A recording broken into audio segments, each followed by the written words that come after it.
Salut tout le monde, alors j'espère que vous allez bien. Alors oui, vous l'avez vu, je suis habillé d'une vareuse de l'Espagne, pourquoi pas. Parce qu'aujourd'hui c'est Portugal-Espagne, donc si vous connaissez un petit peu, c'est la Coupe du Monde.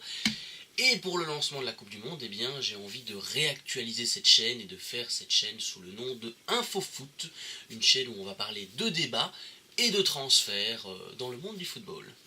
Alors aujourd'hui, comme toute première émission, on va faire un petit débat très ouvert sur le nouveau coach du Paris Saint-Germain, c'est-à-dire Thomas Tuchel.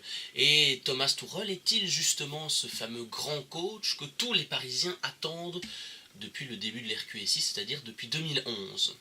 Alors je vais vous donner un petit peu mon avis. Alors oui, c'est un avis totalement subjectif, je suppose que vous n'aurez pas le même. Thomas Tuchel au PSG, c'est à la fois une bonne chose et une mauvaise chose. Je vais d'abord expliquer la bonne, parce que bon, on ne va quand même pas partir sur le mauvais pied.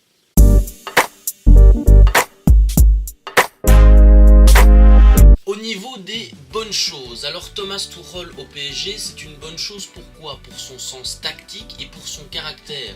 Car c'est un coach qui est réputé pour être assez ferme au niveau de la tactique, assez ferme au niveau de son caractère dans le vestiaire. Il aime recadrer ses joueurs, il n'a pas peur de dire voilà ou de mettre un remplaçant sur le banc.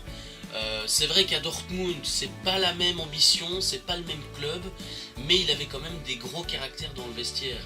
Je pense à Marco Reus, à Aubameyang, voire encore, allez, je vais dire, à des joueurs comme Hummels. Non, Hummels, il ne l'a pas connu, un genre comme Socrates, vous voyez.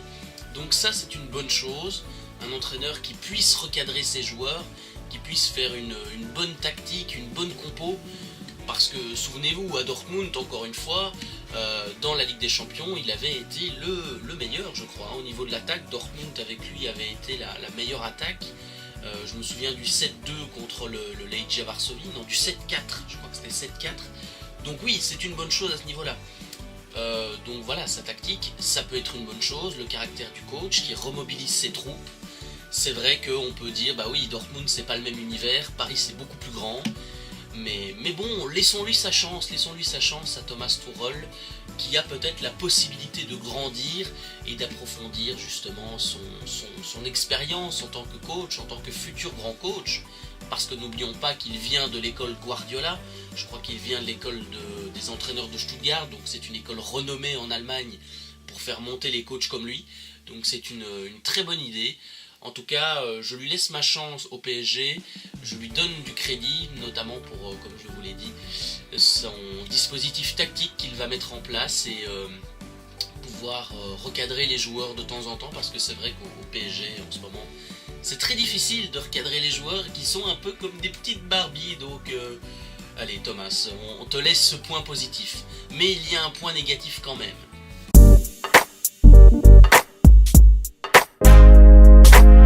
Alors le gros point, et ça j'en suis désolé, le gros point négatif, c'est son palmarès. Oui, palmarès assez vierge. Et la pression parisienne, mine de rien, on n'en parle pas assez. Alors le palmarès, pourquoi ? Bon, je vais vous le dire tout simplement, le palmarès de Thomas Tuchel est très faible. Oui. Thomas Tuchel n'a gagné qu'une seule Coupe d'Allemagne depuis qu'il était à Dortmund, c'était face au Bayern justement, avant de partir. À l'inverse d'Emery, alors oui, on avait beau cracher sur Unai Emery, moi j'ai trouvé que vers la fin ça devenait un coach un petit peu top 5 et pas champion. Emery lui avait l'avantage d'avoir gagné 3 Europa League quand même, c'est pas rien non plus, 3 Europa League c'est de suite s'il vous plaît, de suite. Donc c'est important. Thomas Tuchel va arriver dans un club où il n'a aucun palmarès. Bon, il l'avait expliqué en conférence de presse que voilà, il vient au PSG pour faire grandir ce club, pour justement l'aider à franchir des caps, à devenir un club énorme en Europe, très connu. Mais voilà, c'est vraiment le palmarès aussi du coach qui joue beaucoup. C'est vrai qu'il y a des coachs qui sont passés par Paris qui avaient quand même un petit palmarès, je pense à Carlo Ancelotti. C'était peut-être le meilleur, mais finalement on l'a viré. Laurent Blanc était un bon entraîneur aussi. Voilà, on ne lui a pas laissé sa chance. Donc je pense évidemment que le palmarès va être difficile. Et la pression parisienne, s'il vous plaît. Alors ça va être importantissime. Je veux dire, Thomas Tuchel a déjà joué la Ligue des Champions, il n'y a pas de souci. Il a déjà joué la Coupe d'Allemagne, il n'y a pas de problème à ce niveau-là. mais la pression parisienne, ça va être énorme. Je ne sais pas si vous vous rendez compte. Je veux dire, si vous perdez un premier match de poule, on va dire contre, je sais pas moi, le FC Bâle par exemple, eh ben, vous allez être mis sous pression. Vous perdez 2-3 matchs comme ça contre des petites équipes, Caen, Saint-Étienne, pardon pas Saint-Étienne, Caen, Angers, Metz. Enfin, voilà, c'est ça qui va être compliqué à gérer pour Thomas Tuchel, c'est gérer à la fois son palmarès vide et essayer de dire aux joueurs, écoutez, même si j'ai pas un palmarès énorme, on peut faire des grandes choses, et à la fois de gérer cette petite pression parisienne qui va être compliquée, parce que c'est vrai qu'à Paris, tout est démultiplié, tout est quintuplé, les attentes sont énormes, donc ça va être très important, et il va falloir aussi parler de son recrutement, bien qu'en conférence de presse, il a expliqué à son arrivée que il va devoir amener quelques joueurs, mais qui ne va pas dire je veux tel ou je veux tel joueur, il va renforcer les postes. Mais justement, parlons de ce recrutement, parce que ça c'est quand même important, il y a eu quelques petites nouveautés depuis qu'il est arrivé au PSG, donc il y a déjà les grandes manœuvres qui se mettent en place.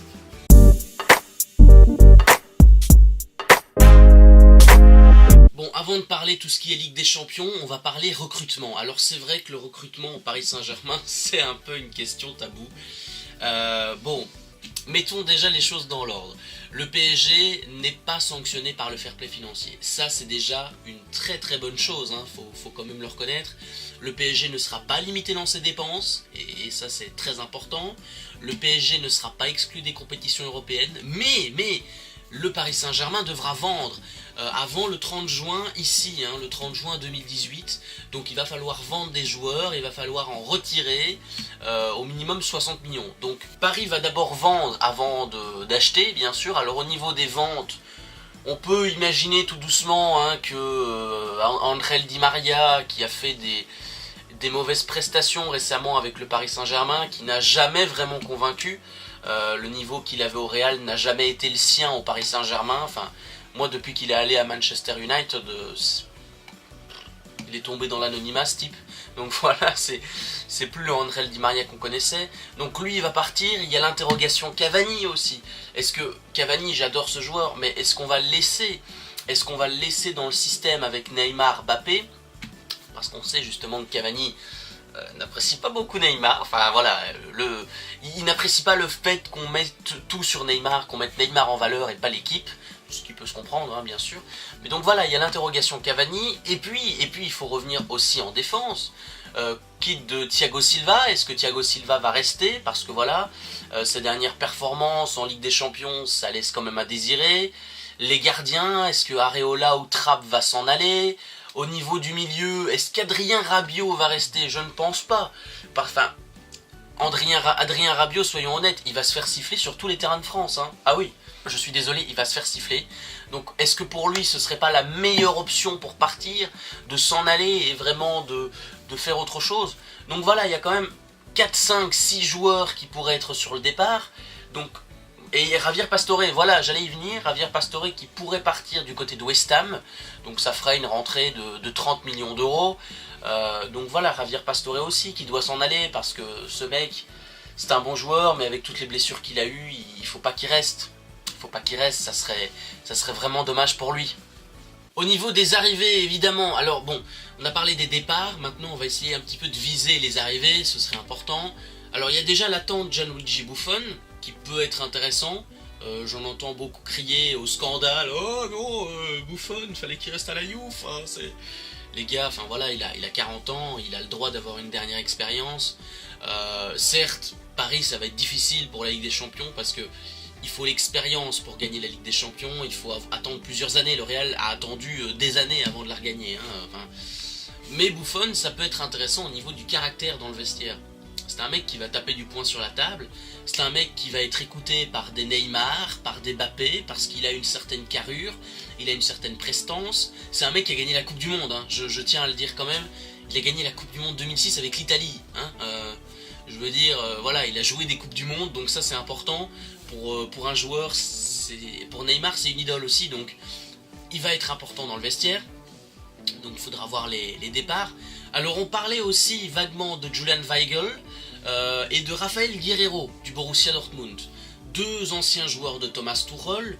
Alors Thomas Tuchel a ensuite précisé qu'il aimerait bien avoir Wendel, qui joue au Bayer Leverkusen, donc il essaye de faire venir une petite colonie allemande du côté de Paris, hein, c'est pas mal. Julian Weigl, ça peut être une très très bonne idée. Honnêtement, ça peut être une très bonne idée. C'est un joueur qui est très jeune, je crois 22 ou 23 ans, qui aime se projeter vers l'avant, qui fait des passes magnifiques, il a des bonnes frappes de loin, il joue vraiment très très bien sur le terrain, il est très doué, ça je peux vous le dire. Et Rafael Guerreiro, ça peut être également un très très bon joueur. Jouer à la place, par exemple, je crois que c'est un ailier gauche, lui, un défenseur gauche, donc jouer à la place de Kurzawa, ça peut être intéressant parce que Kurzawa, soyons honnêtes, qu'est-ce qu'on va en faire, les gars? Qu'est-ce qu'on va en faire? Donc oui, à ce niveau-là, ça peut vraiment être des belles arrivées. Donc Thomas Tuchel essaye un petit peu de façonner un Paris Saint-Germain ossature allemande. C'est vrai que ça peut être une bonne idée. D'un autre côté, voilà, on sait que le Paris Saint-Germain n'a pas besoin de se renforcer à tous les postes. Il faut, dans les défenseurs droit et gauche, absolument, il faut un numéro 6, une sentinelle, parce que Rabiot, la princesse, ne veut pas le faire, voilà, donc c'est comme ça. Et il faut peut-être un futur remplaçant pour Cavani, donc c'est vrai qu'il ne faut pas non plus recruter à tous les étages. Mais si je vous donne mon avis, Guerreiro et Weigl, ce seraient deux très bons choix pour le Paris Saint-Germain, pour bien débuter cette nouvelle campagne avec Thomas Tuchel.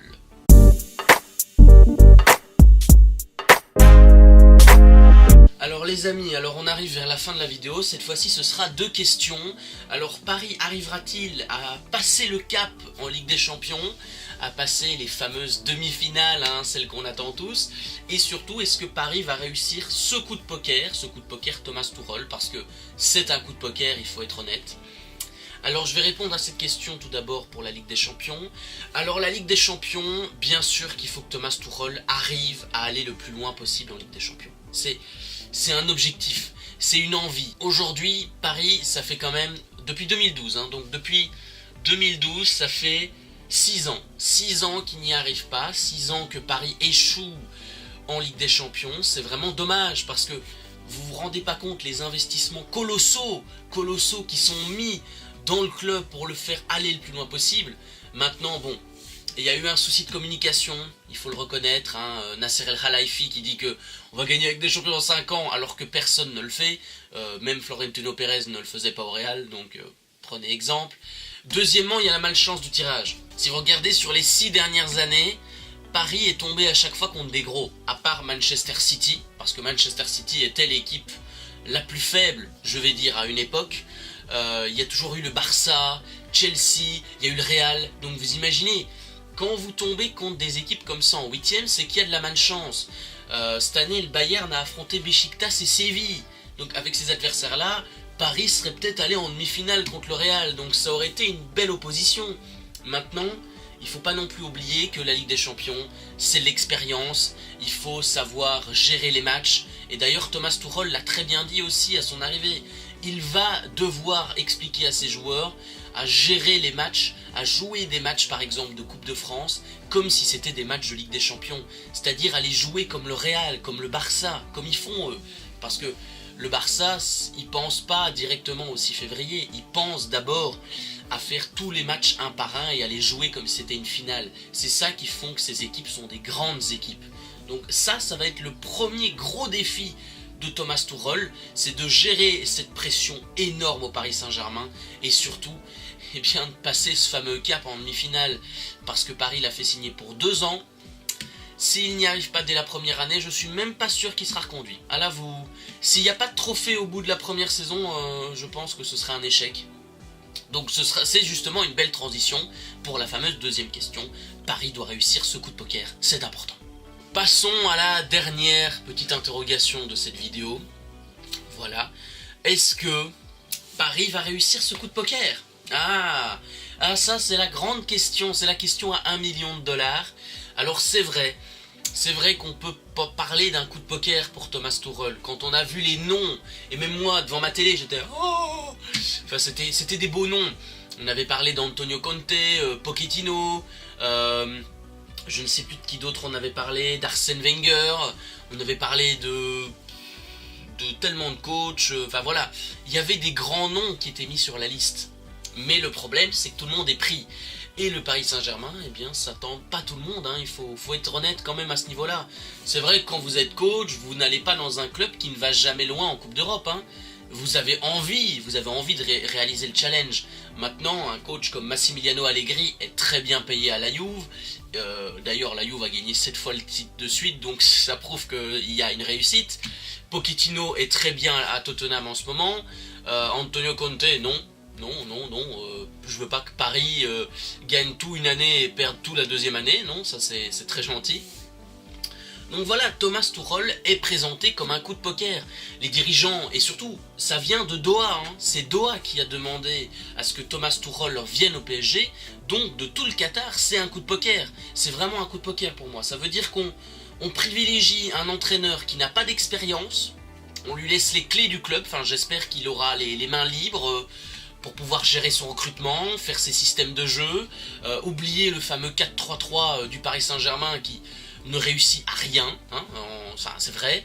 Donc Paris va devoir réussir ce coup, ils n'ont pas le choix. S'ils ne le réussissent pas, je pense que ce sera un échec tellement sportif pour le Qatar et pour l'image du Paris Saint-Germain que ça la ferait très mal, Donc Paris, pour objectif, si on résume l'ensemble de cette vidéo, Thomas Tuchel est-il le grand coach du PSG? Eh bien oui et non. Oui, parce que voilà, je pense que Thomas Tuchel va apporter sa brève expérience à Dortmund, va apporter son sens du jeu, son briefing tactique, sa force de caractère, son mental. C'est un coach qui est quand même très très dur quand on le voit parfois sur le terrain, il fait des grands gestes, il motive ses troupes. Donc oui, ça peut être une très bonne idée, il va essayer de faire venir ses connaissances du football, sa petite ossature allemande qui peut être intéressante au Paris Saint-Germain. Et non de l'autre côté, alors parce que tout simplement, il y a le manque d'expérience qui est quand même très très flagrant. La pression parisienne, est-ce que Thomas Tuchel va résister à cette fameuse pression? Est-ce que Thomas Tuchel va résister à cette fameuse pression parisienne qui va être extraordinaire, qui va être très très très difficile à gérer? Et ensuite, et ça c'est le plus important, est-ce qu'il va faire passer le cap en Ligue des Champions? C'est ce que tout le monde attend, c'est ce que tout le monde veut. Donc j'espère que Thomas Tuchel réussira à faire ce que ses prédécesseurs n'ont pas réussi à faire, c'est-à-dire faire entrer le Paris Saint-Germain peut-être dans la légende du club français et peut-être espérer un jour que Marseille ne soit plus du tout la seule équipe à avoir gagné une Ligue des Champions en France. Donc voilà, Thomas Tuchel est-il le grand coach du PSG? Réponse, eh bien, à partir de juillet. On verra au mercato ce qu'il en fera et on verra à la fin de la saison comment ça se déroulera et comment son arrivée au PSG se passera avec les joueurs. Donc voilà, c'était évidemment le gros débat du jour. Voilà les amis, alors cette première vidéo est faite, elle est terminée, voilà. Alors j'espère que le format un petit peu proche de vous a plu. Et est-ce que le sujet vous plaît? Voilà, j'ai vraiment envie de me lancer dans une chaîne d'infos, enfin de débats et de transferts. Dès qu'il y aura des transferts qui vont se faire, d'ailleurs prochainement, la prochaine vidéo ce sera un sujet transfert, on parlera des transferts qui se font actuellement ou qui se font probablement. Voilà, comme ça on va en discuter. N'hésitez pas à me dire dans les commentaires si vous avez envie d'autres vidéos, voilà, hein, des vidéos sur la Coupe du Monde, sur des débats, ou voilà, enfin, honnêtement, je souhaite que cette première vidéo vous plaise. En tout cas, si cette première vidéo t'a plu sur la chaîne d'InfoFoot, et oui, d'InfoFootball, hein, on va le dire en entier, et bien n'hésite pas à t'abonner à la chaîne, ça me ferait plaisir, ça voudrait dire que voilà, j'ai fait une bonne vidéo et qu'il y a quelque chose qui se lance. Rejoins-moi sur ma chaîne aussi, j'ai pas encore de réseaux sociaux, donc voilà, abonne-toi, et on se retrouve très bientôt pour une deuxième vidéo, je l'espère. En tout cas, continuez à rester branchés sur les réseaux sociaux, et continuez d'aimer le foot. Salut!